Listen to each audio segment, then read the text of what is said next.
Holy shit. It is 2025. It's for the first day of the year, actually. It's the 1st of Jan. I got my first coffee of the year, first of about 74,000 coffees. And I'm in Athens. I'm in my apartment in Athens. It's been about a month since I have come back from the march across Greece. I still haven't run once yet. I feel like I might go for a run today.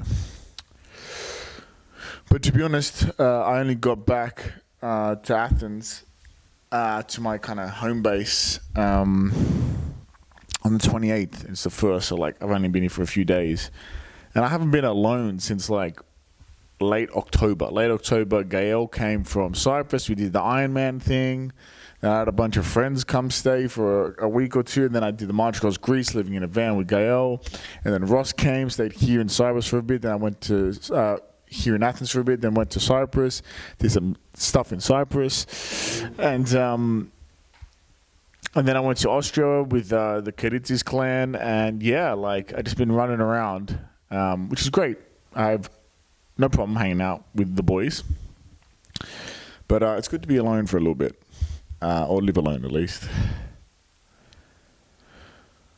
But I played as much Assassin's Creed as I possibly can. And I'm bored of it already.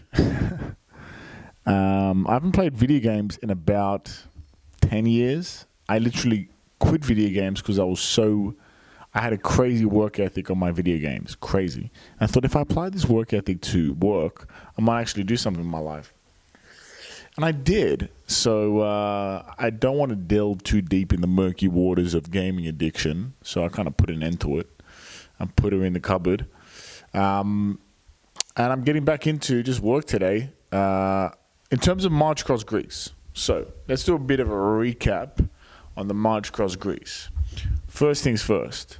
The Guinness World Record. Like, I know I did the Guinness World Record. Or the world record. I know I did the march. I couldn't have documented it anymore. Like, I don't think it's physically possible to have documented or provided more evidence. But Guinness World Records is still reviewing the evidence. They're very slow with it, even though I paid for priority review. But honestly, I don't even give a shit anymore. Like, it was so physically and mentally exhausting that, like, honestly, if some organization in America doesn't, certify it, I don't give a fuck. I almost want to, like, not even talk about it or think about it anymore because it was so intense. Look, I definitely burnt out. Gail definitely burnt out. Like, we really just gave it our all. So part of me wants to never talk about it again. Part of me wants to tell every single person I know about it. And I think I'm going to meet in the middle and just not talk about it. Unless spoken to about it. But it hasn't even been a month since we finished. We finished the 3rd of December. It's the 1st of Jan. And my right knee still hurts. My right calf still hurts a bit. My knee a bit. And my left ankle. I used to have this click. Like, just naturally my whole life, my entire life, I had a click in my right ankle. Gone. It doesn't exist anymore. I think my joints were so compressed by the 1.8 million steps that I took that my ankles just reformed, reconfigured, basically. Now I got to click my left ankle. I don't know. It's making no sense. But yeah, a lot has happened, even in 30 days. I think that in terms of running and health and ultra marathons and all that stuff, I think the craziest thing that happened is Dean Karnazes, the greatest runner in human history, in my opinion. I mean, he did the longest run ever, like, period. So, like, and he lives in Athens. He's Greek, American, so I'm going to go have a coffee with him. Maybe we do a podcast. That's like definitely meeting a hero of mine. So that will be awesome. And that wouldn't have happened if I didn't prove myself as a ultra runner. So fantastic. In terms of a final note on the March Across Greece, the biggest thing I learned was that I am so much more capable and tough than I thought. And I thought I was pretty tough. Like, yeah, everything is now, it's a yardstick to everything else I do in my life or want to do in my life. It's like, well, you did this. Why wouldn't you be able to do that? Like, why not? Every challenge that comes, it's like every single day, every other hour, we had some major like crisis on the march. So it's like, and like also pain, the level of pain, accumulating pain from multiple different directions. It's like, what's going to happen? You got to do this one thing. Nowhere near as painful as the march across Greece. So yeah, I am definitely happy that I did it. I told my good friend Greg, who, of course, worth noting, runs and founded the Greek America Foundation for the charity that we raised the money for. $2,000. We got to $2,000, which was incredible. From all the support of the fans and everything, like family, friends, amazing. Those people, I used to not like people who's like, I couldn't have done it without the support. Dude, like, if my family and friends didn't call me and text me, oh my God, maybe I could have done it, but dude, I don't know, man. Like, mentally, it was crazy. I'm tough. I'm a tough son of a bitch. I probably would have done it, to be honest. But much longer, much more suffering. Because I would have a call, I would be feeling terrible, then my friend, or maybe Ross gives me a call, and then we talk, and I feel great. I'm there dancing down the highway. Like, definitely had a big impact to family and friends.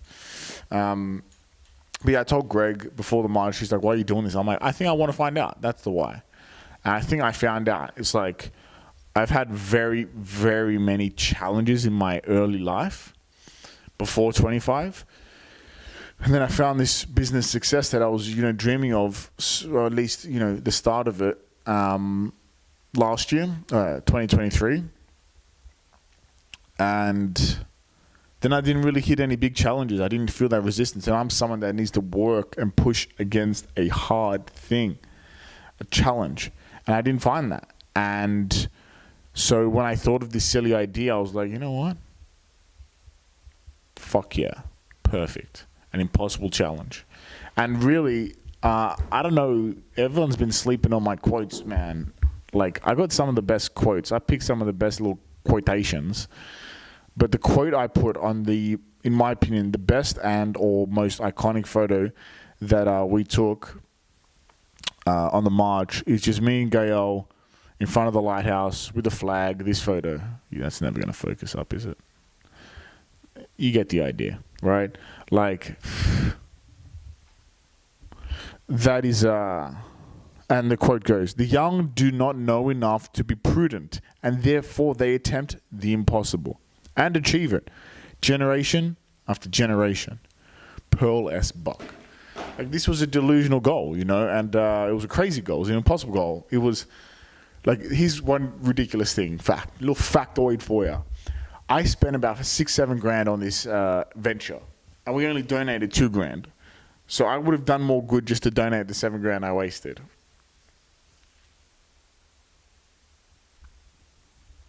Didn't answer ball. Anyway, it's done now. I can look beyond it.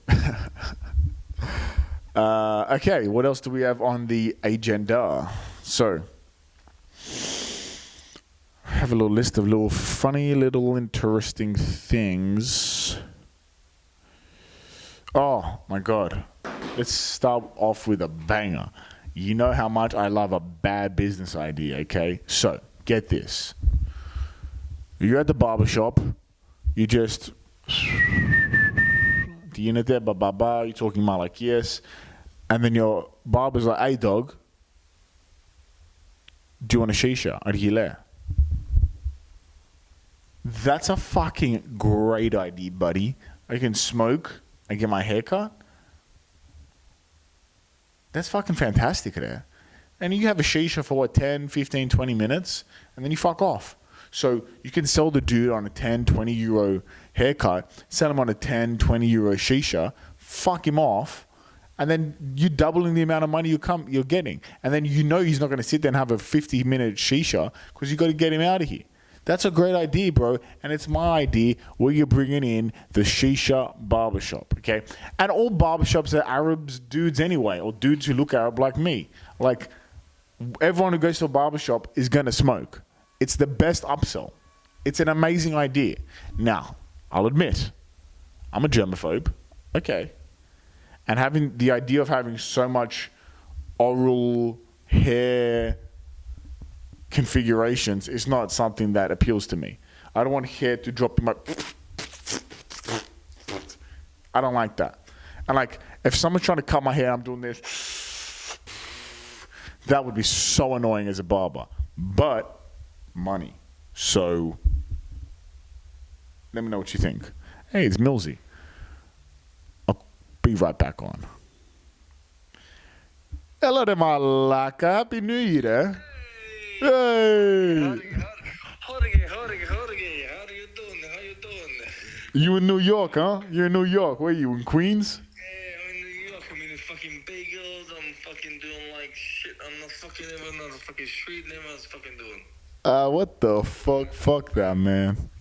Let's create another segment because I'm so good at making segments and I love wasting my time making logos. Okay, so there's this Instagram page called Could Be The Move. And they're just talking about little moves, little things people do with a bit of style.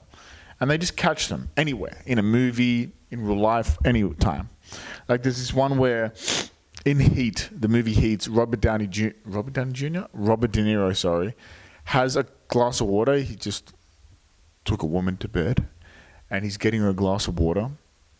And he has the glass of water wrapped in a napkin, folded in, like a origami almost. That could be the move.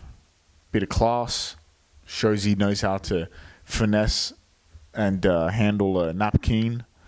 That could be the move, right? Maybe it's something you need to incorporate into your own life, essentially.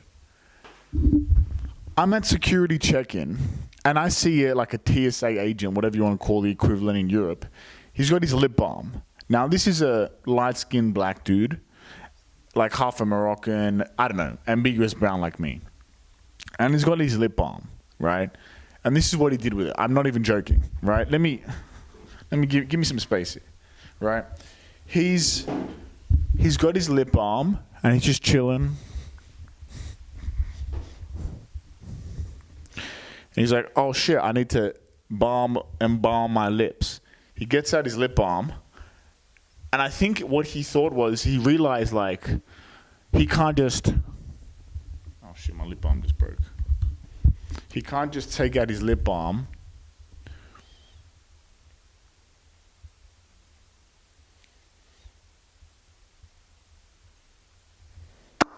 He can't do that because it's too fruity, right? So what did this guy do? This guy took out his lip balm, took it out. He shook it.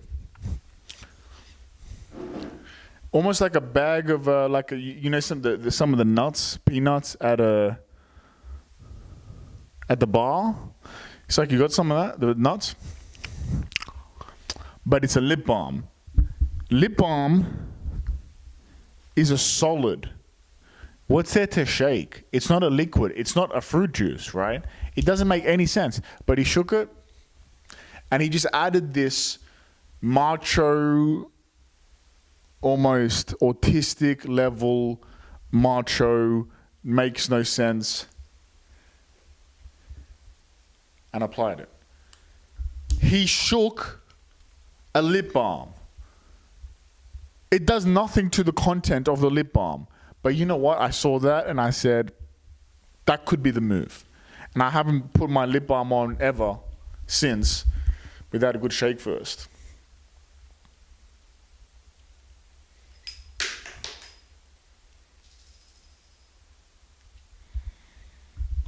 Could be the move.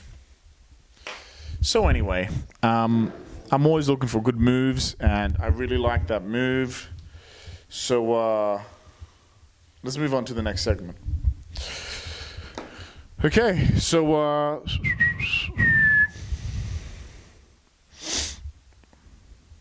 okay. I know this is going to go viral on Instagram, and I hate to be the type of comedian or whatever just to do stuff because I know it's going to go viral. But I'm just going to do this segment because I know it's probably going to go viral. So someone asked me to do some alternate history. Now, this shit is super popular on Instagrams and the YouTubes and all this shit. Well, at least YouTube. It's just some nerdy shit, right? So it's like if Hitler won World War II, if, you know, Massacre didn't happen, if this didn't happen. So I'm going to do this segment, and I'm going to wrap up this podcast with this segment, all right? So I'm going to go from late in history, well, early in history, to later in history, okay? So let's start with some of the most obvious ones, right? Now, any history nerd knows that one of the biggest mysteries in all human history is the Sea People. Now, if you don't know who the Sea People are, the Sea People, so we're talking about Minoan or Mycenaean Greece, when we had the palace complexes. Greece is killing it, dude. They're having a great time. We're talking about the Hittite Empire in Anatolia. The Egyptians are just building pyramidos, and Mesopotamia, Canaan, and all this big things happening. But not much, you know, not much trade and not much expansion beyond the Eastern Mediterranean. Now, the Sea People. The Bronze Age collapse happens, historians think, because of the Sea People, right? They actually don't know what the fuck happened. So they're just like, oh, people came out of the ocean and fucking burnt everything down and then went back into the ocean. So like historians didn't know what happened, so they're like, Aquaman happened. Dude came out of the ocean, destroyed everything, and just Godzilla happened. That's real life, PhD, doctorate. Historians are like, we don't know what happened. Probably a Godzilla scenario. Because they have no evidence. They have no evidence of anything ever happening. So they're like, yeah, probably, you know, like a Godzilla situation. Which is insane for like competent, you know, professionals to be like, people came out of the ocean? I don't know. Because Egypt fell, Greece fell, Anatolian Hittites fell, Mesopotamia fell. Everything fell, just randomly. Now, it's probably because of, you know, some ice age period, some like fucking bullshit. But we don't know. And even that, there's not enough evidence for that. Because you can see core samples in ice sheets and stuff. We just don't know enough. So the question is, what do I think the alternate history would have been if the Sea People or the Bronze Age collapse didn't happen? I think this is an easy one. Everyone always overcomplicates alternate histories. I don't like to bullshit. I'm a realist, usually with history. I just think what did happen, like what, you know, in the 500s-600s in Athens, in Sparta, in all of Greece, all the colonies, all the colonizations, I just think that would have happened much earlier. I don't think there's too much more to be said. What was going to happen in Greece and in a lot of the other Eastern Mediterranean civilizations, I think was not inevitable, but gonna happen. I think humans, wherever they are, their geography, a lot of the geography of where people live is the basis of their culture and their lot in history and their lot in life. Like Greeks are obviously the best example. We're a sea people, we're a trading people, we're connections between East and West. And Athens, you know, the democracy, I believe, formed in Athens mainly because of Themistocles, not because of Cleanthes, whatever, the dude who invented democracy in like 510. But Themistocles, by letting Athenians be sailors, oarsmen in the triremes that they spent all that money on to defeat the Persians, that gave them money, that gave them prestige instead of just the oligarchy. And that wouldn't have been possible if we didn't have fucking a million islands, right? So I just think the answer to the what if, the alternate history of the Bronze Age collapse in the Sea People, I just think we just would be 300 years ahead in history, probably.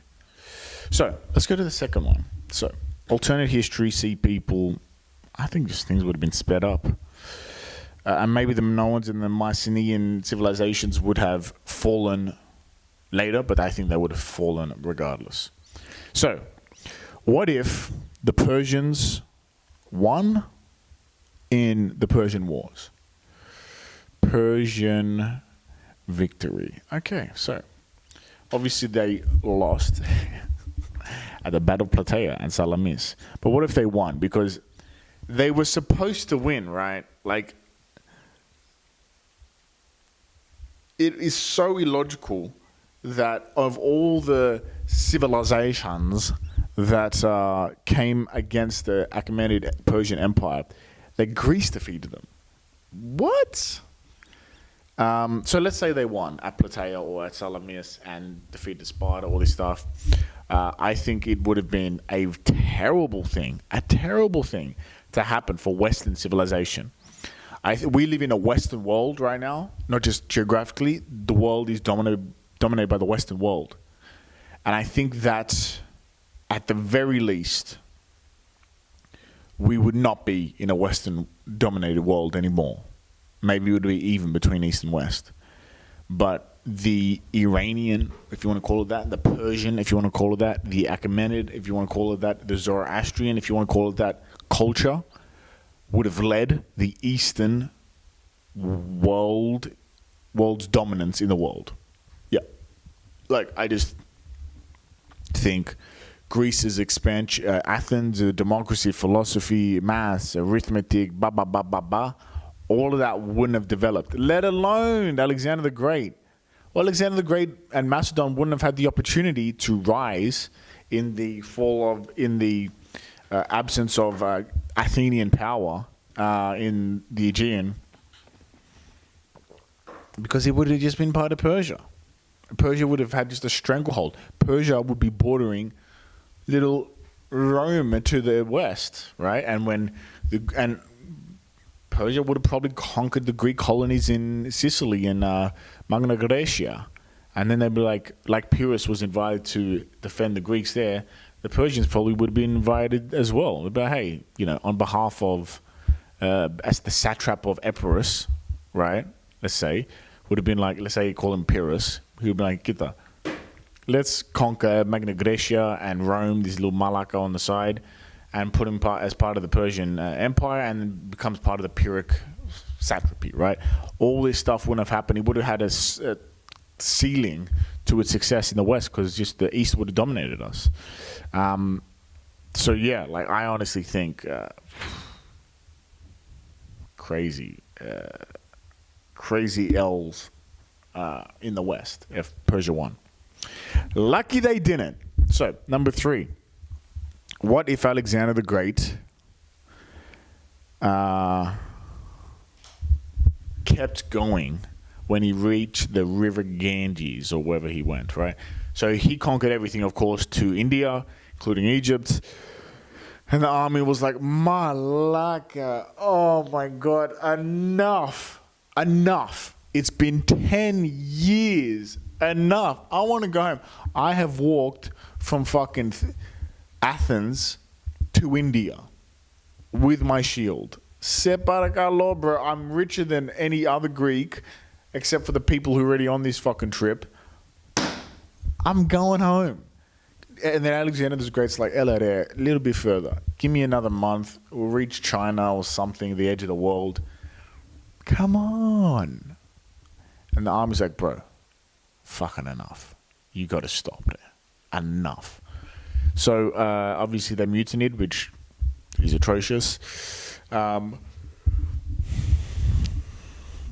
yeah, look, I think if Alex went further, he probably would have won, man. Like, he just had the superior cavalry. And also, Indians never had, like, lit armies. And of that period, they weren't lit armies. It was very small kingdoms. So he probably would have... I think he just would have made it to the other side of India. I really think, once, not just Europeans, but these are northern Greeks who were not made for the heat of southern Greece, and the heat of the deserts. I mean, they fucking walked across deserts and they did it. But the supply lines going from the core of Alexander's empire was not Greece. The core was Iran, Persia, or the Persian part of his empire. The supply lines from Iran to Pakistan are insane, let alone from Iran to the other side of India, right? Let alone where the soul of his army is in Greece. Like, just to get to the other side of India is an immense length. That's like going from Macedon to... That's like going from Thessaloniki to France, at least, if not further, right? So if you go to the other side, if you go to Bangladesh, the swampiness, the lack of antigens in their DNA, in their bodies to fight malarias and all these other diseases that come from the east, all these black plagues and stuff always came from the east. I think that would have been like, motherfucker, we are dying by the millions here. Well, not millions, hundreds. And they would have been like, you know what, I think we're good. We took all of India, now, enough. So I don't think it would have been, and then those kingdoms would have fell, right? And the what if is if Alexander kept going, not if he didn't die. He would have died a couple fucking months later. So I think he would have conquered all of India, and then it would have happened, it would have all fallen like Bactria fell, basically. Even if it was a couple hundred years later. So that's my Alexander the Great alternate history. Now let's get to the Roman Empire. So obviously, what if has to be JC, not Jesus Christ, Julius Caesar in this case, and what if he wasn't murdered, right? So he was planning a Parthian expedition, which would have been the first real expedition. When was Crassus's expedition? I think Crassus got murdered there, right? Yeah. I can't remember what date that was. But I think Julius Caesar simply would have prepared everything like he was preparing, would have gone east. He probably would have done some decent work. But look, I'm not saying that he's not one of the greatest generals of all time. But I don't know if he would have done some big Alexander the Great. You know what I'm saying? I think he would have gone into Mesopotamia and done a Trajan and realized that, again, supply lines from Rome to Greece are long. Rome to Anatolia along. Rome to Israel along. Rome to Iraq? Come on, man. These supply lines are insane. Do I think he could have done it? Yeah, probably. But let's also look at the next 1,500 years of Roman and Persian relations. Once, or maybe twice, under Trajan, Julian, Heraclius. Did they go that deep into the Persian Empire?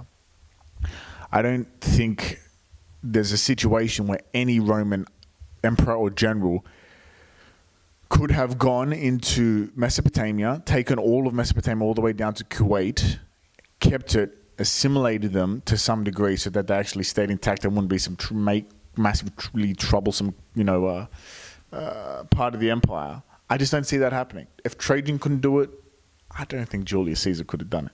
I think he would have, made some gains, maybe conquered Nabatea, maybe the, northern parts of the Euphrates, maybe Armenia, but Siga, you can only do so much in a lifetime. So I don't think that many big changes would have happened. I just think the eastern frontier would have been more solid. That's it. Nothing crazy. So let's go to the next one. So let's go through it. So we had a bunch of good emperors at the start and a bunch of idiots. What else? What should be the next what if?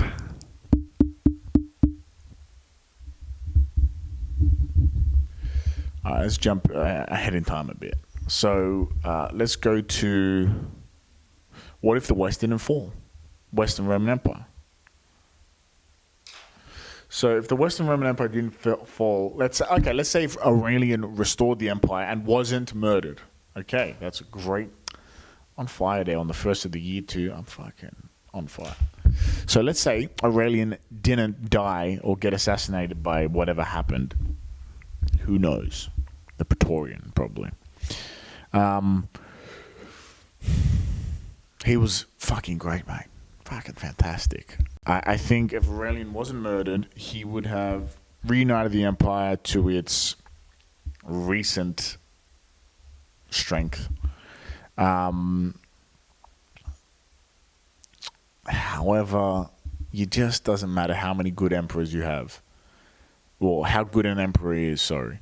Because you're going to have a Malacca at some point there. And there's nothing you can do about these guys. So if Aurelian was great, the next guy was who? Probus, he's general. Let's say Probus came along 10, 15 years later. And he was also decent, right? These Germanic tribes are going to take up a bunch of resources. Look, the West was inevitably going to split from the East. I think that was inevitable. Human migrations are a huge force. And the Germanic tribes, the Huns, the Gauls, all these migrations, I just don't see, and it wasn't necessarily a problem of the East. Like, they came into the East, but we could just pay them off like we usually do, right? So it's a Western problem. So why would the East trouble itself with Western problems? I mean, that's very Greek of us, but yeah, I think even if Aurelian restored the whole empire, 1 or 2 emperors later, it would have just delayed the inevitable, I think. Yeah, so, sorry, I hate to say it, but it wouldn't have changed shit. So let's jump forward in history now. So, Eastern Roman Empire. What? So, I guess, what if Justinian, I mean, what else could you ask Justinian to do? What if Justinian just trusted Belisarius more? And he said, look at that, Belisarius, instead of giving you just the minimum amount of troops and resources so you can do the job I want you to, but then not conquer me or overthrow me. Imagine if he just said, I'll give you everything I can, and maybe spends less money on palaces and Ravenna. You know what I'm saying? Like, fuck Ravenna. It's gorgeous. Amazing. I love Ravenna. But also, what if you put that money into, I don't know, conquering Spain fully? You know, building fortresses throughout the eastern frontier. Shit like that, you know what I'm saying? Like, or what I would have preferred Justinian do, what if he just took Italy, North Africa, don't need Spain, all the Balkans, and just left out of that, and then fortified it like crazy. Instituted schools. Everyone has to speak Greek, like cultural reforms almost. And then just have Belisarius campaigning in the East, just defeating, army after army as best he can. I think that would have added a century or two to the East Roman Empire. And inevitably, we have to talk about what if Theodore, cousin of Heraclius, defeated the Muslims in Yarmouk, because that was the first massacre, basically. Yeah, I think if they defeated them at Yarmouk, it would have immediately had a massive impact on the steam engine that was the Arab invasions. They would have needed to follow that up. But let's say, what is the alternate history if the Muslims and the Arab invasions were halted? I think they would have taken over Persia instead. I mean, they did, right? And I think, Islam would have been very different. Not massively different. But it would be very different because it wouldn't have almost any Christian influence, because the Christian lands would have remained Christian. It would have become very Persian, even though really did as well. But yeah, I mean, no fall of Egypt. Wow. But it would have just been like at a successor state to Persia, same problems for the Romans. But if that happened, man, that honestly, I think if Yarmouk, if the Arab invasions were stopped, the East Roman Empire would have existed continuously until today. That's what I think. Now, you know the next one I'm going to pick as well. Jumping forward a couple hundred years to man's Kurt. Romanos Diogeneos. Imagine if he won, which is, he should have won. Like, it was crazy that he didn't win. He had better troops, he was better trained troops, all this stuff. But he lost, his allies and half his team left, you know what I'm saying? But what would have happened if Romanos won at Man's Kurt? Well, the Turks wouldn't have come into Anatolia. I mean, and it's logical. What should have happened is we should have maintained the frontier, that is the Cilician Gates, the mountain ranges of Anatolia. And we had I mean, it's worth saying, it's incredible that we got that far, man. You know, people say, why did the East Roman Empire fall? The question is, how did it last so fucking long? 1,100 years? Like, what the fuck? That's insane. But if Manzikert was won, the Turks probably, you know, would have kept trying, but we should have won that, you know. We should have won that, and the fact that we didn't was illogical. But also, like, Anatolia was consistently weakening at that point. But yeah, no. Again, I think if Manzikert was won, the East Roman Empire would probably have existed a couple hundred years longer, maybe continuously to today, or at least until World War I or II, or colonization period. So yeah, I don't want to talk about it. Next, alternate history. 2 more left. So we're talking about Manzikert. What if Constantinople, I don't want to say Constantinople 1453 if it didn't fall, because that was, at that stage, it was fucking too late. I want to say, what if Osman? What if the Ottomans and the other Turkic beyliks and city-states, essentially, in Anatolia? You know what? Let's go from a more realistic time. What if in the okay. Hold the fuck up. Fourth Crusade. What if the Fourth Crusade didn't happen? Okay, fair enough, right? So if the Fourth Crusade didn't happen,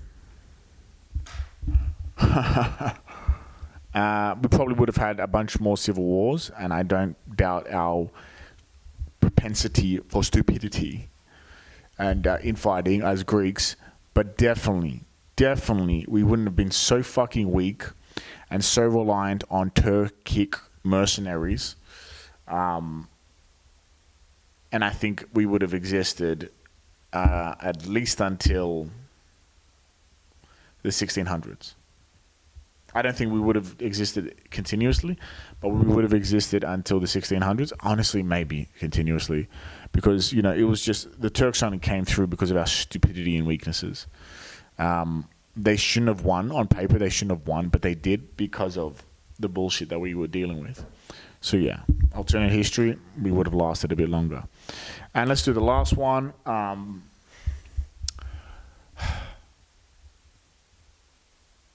What if Greece... Oh, you know which one I'm talking about. What if the Venezuelists voted a bit harder, you know, got a few more votes, not overthrown, but in the end of the First World War, what if the Venezuelists instead of Constantine, because King Constantine, the whatever, I got no respect. Instead of him being like the royalists, right? They conquered, they attacked into Smyrna and into Anatolia because they're like, we want to, basically do what Venizelos and the Venizelos did in Thessaloniki, right, in the north. And obviously it didn't work. What if they went for, instead of going through Smyrna, they went through Constantinople? Went through the north, went through Thraki, and just went straight into Constantinople, through the Anastasian walls, straight into Constantinople. And instead of going for Smyrna, which is... What type of border would that have been? Have you seen that map? Like, they have a big chunk, just a bite. Like, yeah, imagine you have a piece of bread, a square piece of bread, and you just want these. And now that's your border. That's not a border, man.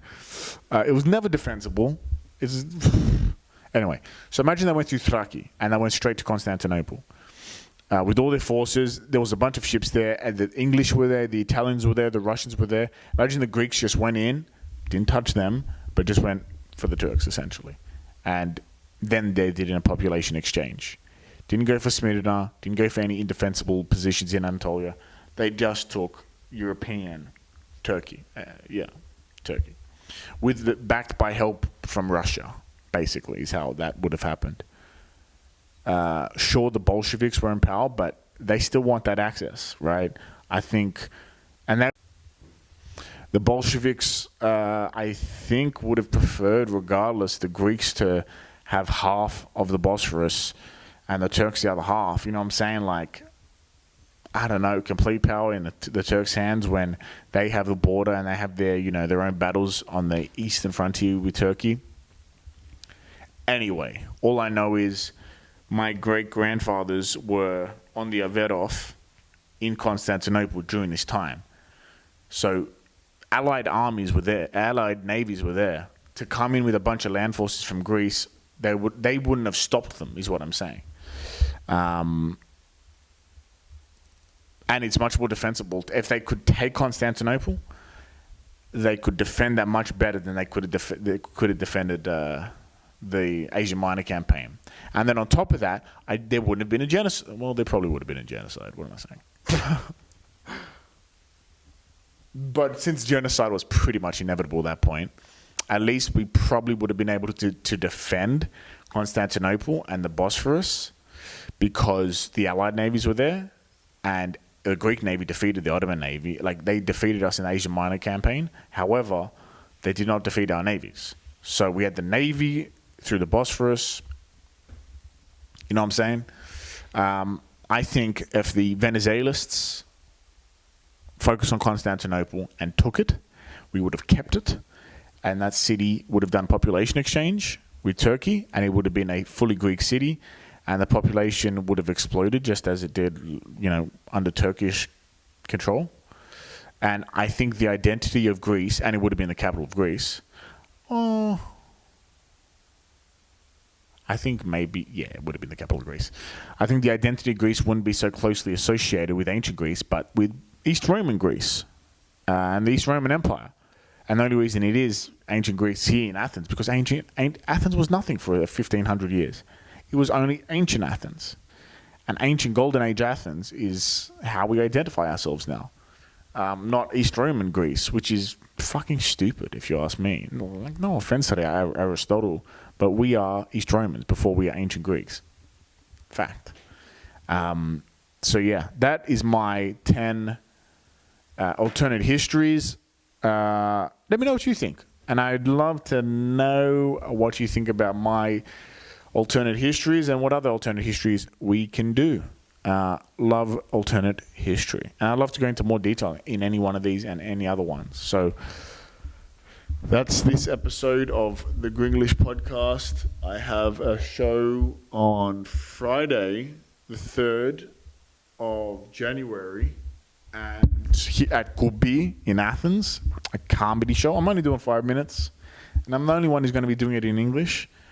but I need to promote my shows more because I'm a comedian apparently, and that's what you need to do. And I have big plans for my comedy this year, so I need to be pushing it. Of course, I'm doing this podcast so that I can advertise my comedy services, essentially. So if you're in Athens, of course, I'm performing at a bunch of other shows, so take a look at my Instagram to look at my when I'm doing shows, and also the Grenglish the Grenglish comedy show is coming back to Athens. We're starting again probably in February, and we're going to have some shows all over Greece and Cyprus. Thessaloniki, Athens, Patra, Mykonos, Ayanapa, Limassol, Lefkosia. I'm doing shows everywhere. Big things are in the works for comedy. So stay tuned, and I'll see you in the next podcast.